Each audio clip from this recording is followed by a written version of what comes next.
Hey everyone, I'm Terry G. Thanks a lot for stopping by and watching my video. Take a second, hit that like button, take another second, and subscribe if you can, please. I'd really appreciate it. What I want to talk about today is the number one offender to alcoholics. You know what that is, right? We all know what that is, right? Well, if you don't, I'm going to tell you. It's resentments. Yipper. Resentments. And what a resentment is basically replaying the same event in your mind over and over and over. And resentments can hang on for 1 month, 1 day, 1 hour, or 40 years. We can have resentments. Some people have carried hate, resentments in their soul, in their spiritual being for many, many years. And it's affected them, spiritually, emotionally, in their relationships, whatever it is. If we don't deal with our resentments will deal with us. They really will. We cannot go around being sober and trying to lead a spiritual and healthy, emotional, mental, and physical life if we're hanging on to resentments. And when I came into recovery, I had a truckload of resentments, a truckload. I couldn't handle my anger. I was depressed. I was anxious. And a lot of that came from resentments. Pain and suffering I was still carrying and blaming other people, places, and things for my life in the form of justifiable anger and justifiable resentments. If I told you my resentments that I had, you would probably say, I don't blame you for being upset, Terry. I don't blame you one bit. But you know something? A resentment is like this. It's like you want someone to die, but you're drinking the poison. That's what it's like. A lot of people or places or things did not know I hated their guts. They didn't know that. They didn't know. I was an expert at avoidance. I was an expert at manipulation, gossip, you name it. When I had the chance to exercise my hate, I did it in early recovery. And a lot of it is a soul sickness that comes from resentments, resenting someone else. We are never really free in our lives if we cannot understand what a resentment is when we have one and how to deal with it. I don't care if you're in the program of recovery or you're a priest. If you don't know how to handle resentments and deal with them, you will never be free of people, places, and things. They will always have the power to haunt you and have authority over you. That's how they are. They're like a spiritual, emotional chain that we attach to other people. Because if we have resentments against other people, we are still spiritually, emotionally attached to them. We are not free. We are not. They are still a part of our lives. Maybe we not talk to them or think about it, but we feel them sometimes. We really do. So for myself, a resentment is perfectly normal. You're a human being. You're going to have resentments, guaranteed. You're going to have them.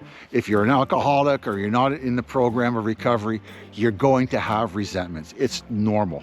But the problem is with me, when it came to resentments, I didn't know what you dealt with them. See, my mom and dad loved having resentments. So they didn't teach their kids how to deal with resentments. And the priest at my school never taught us how to deal with resentments. So we didn't really know how to deal with a resentment. And basically, like I said, a resentment is just rehearsing the same negative situation over and over in our heads. Okay?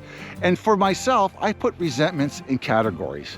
There's a resentment, you're driving down the road, the guy cuts you off and gives you the finger, then kind of laughs at you.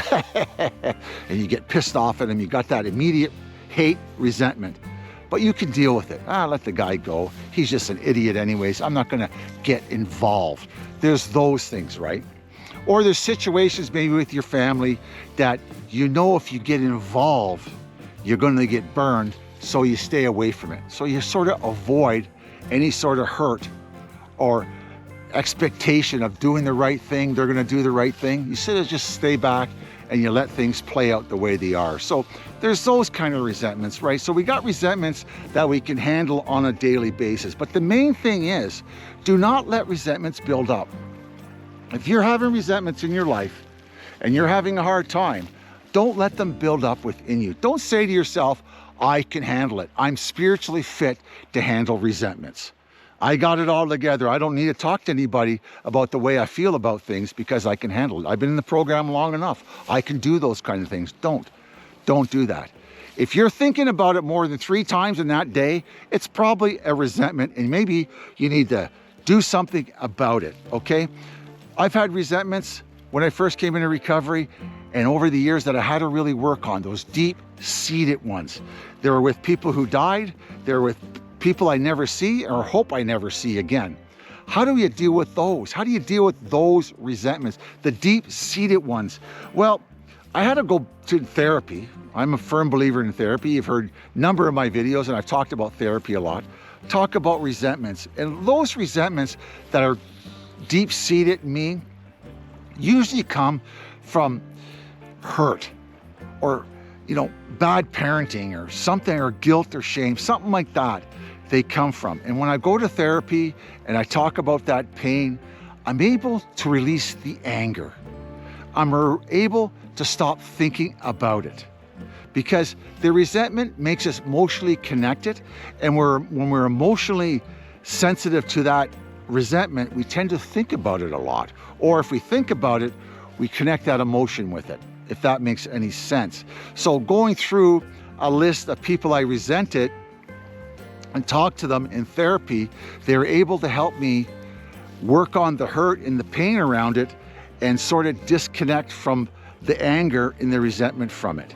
It worked for me fantastic. It did. It really did.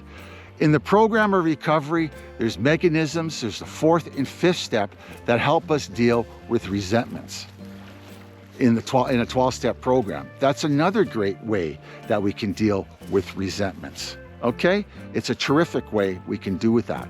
So, you do a 4th, you do a 5th, people you hate, and then you find out, hey, we owe some people apologies. We need to take responsibility for our lives. And the reason that step is there, I think, excuse me, is because, well, when I drank, I didn't deal with anything.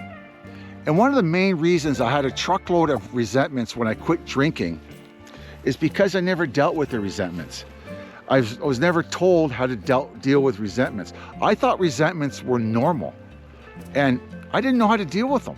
I really didn't. I didn't know there was a way to deal with resentments. I just thought you got hurt, you got angry, and you stuffed it down, and that's the way you did it. You just grinded through the resentment. Well, that's not true. That's not true spiritual freedom. Resentments, when I get them, I write them down if they're really hard. I write them down. I write down about the event, and I try and connect the feeling to the resentment. And then maybe, if I can't sort of find my way out of it and make understandings, I will talk to people who I trust and respect. Spiritual advisors, mentors, or sponsors in a 12-step program. I will talk to them freely about it. And those daily resentments I get, I call somebody up and I talk to them. Usually my friend, his name is Jim. I talk to him about it. He's like a big brother of mine. And he says, Terry, stay away from the person, or maybe you owe an apology, or Terry, maybe it's all in your head. There's nothing going on. I trust his opinion, and that helps me deal with daily resentments. Another one that'll help you deal with resentments, especially ones that are deep-rooted. I've talked to that many of times. Do mindfulness for the individual. Do mindfulness. And what I'm talking about is do wishful thinking for them. Like, you want them to have good health. You want them to have things that you want for yourself. You want them to have understanding. You want them to have forgiveness. Those things. Pray for them. Just pray for goodwill and good intentions for the individual. Some people are going to say, Terry G, I'm not praying for anybody. Well, that's fine. That's fine. But if you want true freedom from people, places, and things, you need to work on your resentments and not let them fester. You're not. Forgiveness is not about forgetting. It's about cutting the emotional chain from that individual. It's about freedom from that. resentment. It's about freedom from the past. It's about freedom from the people, places, and things, individuals that caused you harm that you still attach to emotionally. There's not much for spiritual health in this world. There used to be churches. Well, they're all gone now, a lot of them. But really, when it comes to the soul sickness of a resentment, what is there?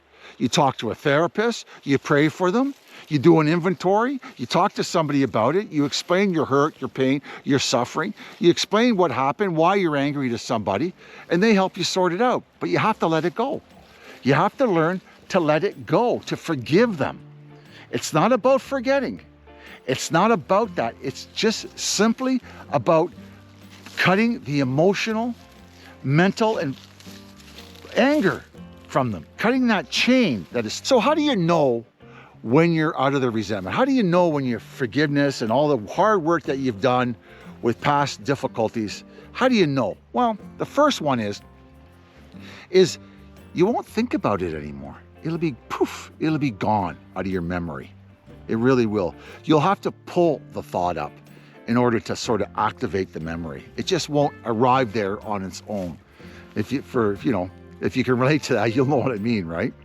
Another thing is that if you see the person, you won't get emotionally aroused in a negative way about it. You won't. You'll just be normal, like you are amongst your friends. You'll just be a normal guy. Maybe you say hello, how you doing, those kind of things, but you're not emotionally upset that they're in the same room as you're in. You're not emotionally upset that maybe they, do a speech at the wedding or something. You're okay with it. Life just goes on and you're fine. Emotional freedom. That's emotional freedom. And for me, the big one is the last one. The last one. And that is when their name is brought up amongst other people, you can say good things about them. You can say positive things about them. You know why? Because spiritually, you've returned back to where you're supposed to be. You're spiritually healthy. That's how you know. Mental freedom, emotional freedom, and spiritual freedom. The ability to be respectful, the ability to be kind and generous to these people when before they never deserved it. But now we look at them, or people, places, and things in a whole different light. We look at them. That's how you know. So don't let resentments play a big part in your life, because they will drive you into the darkness of spiritual, emotional, and mental negativity. They really will. You want to be happy, joyous, and free?